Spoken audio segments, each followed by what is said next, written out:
어렸을 적 저의 신앙은 친구들 틈에 섞여 그날그날의 상황과 기분에 따라 교회를 찾고 예배를 드렸습니다.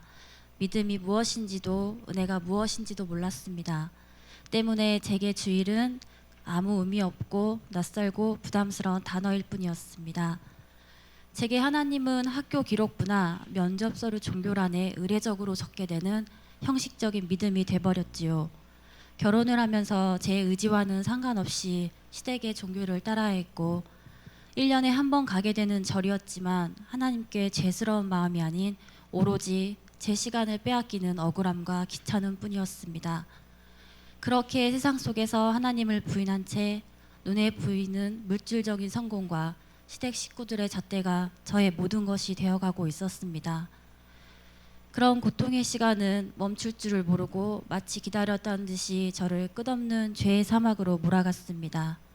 하나님의 말씀과 존귀함을 부인하는 거짓된 믿음 생활로 제 영혼과 가정은 병들어갔고 아버지께서 주신 소중한 생명을 하찮게 생각했습니다.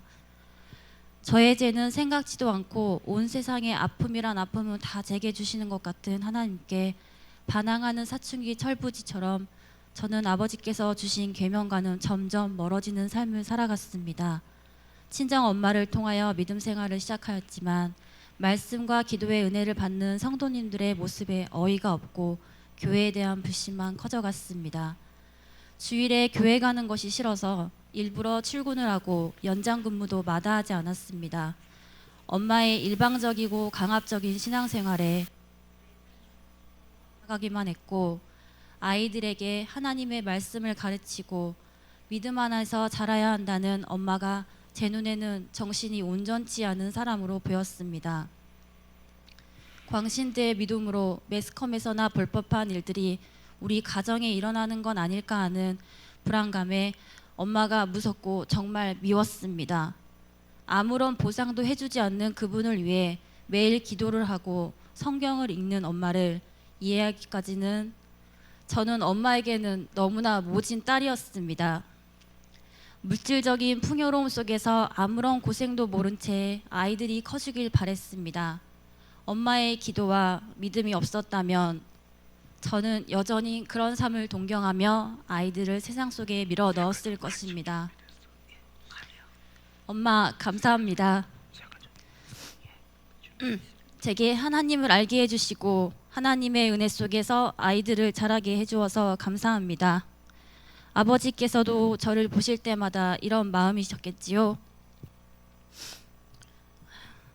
세상 시험 앞에서도 담대할 수 있는 지혜와 용기를 주시는 하나님, 늘 바라기만 하는 저의 기도에도 응답을 주시는 하나님은 제게 너무나 많은 은혜를 허락하셨습니다.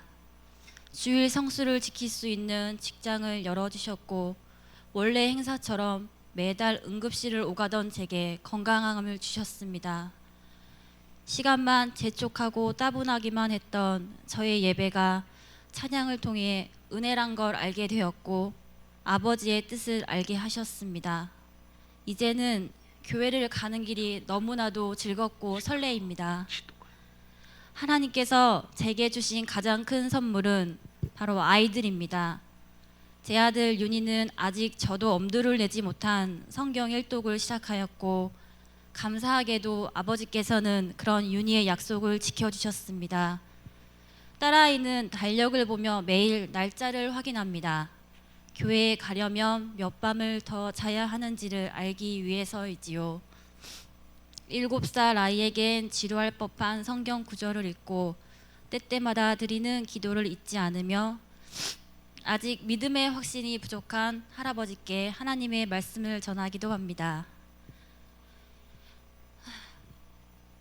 제겐 아직 내려놓지 못한 마음의 짐이 있습니다.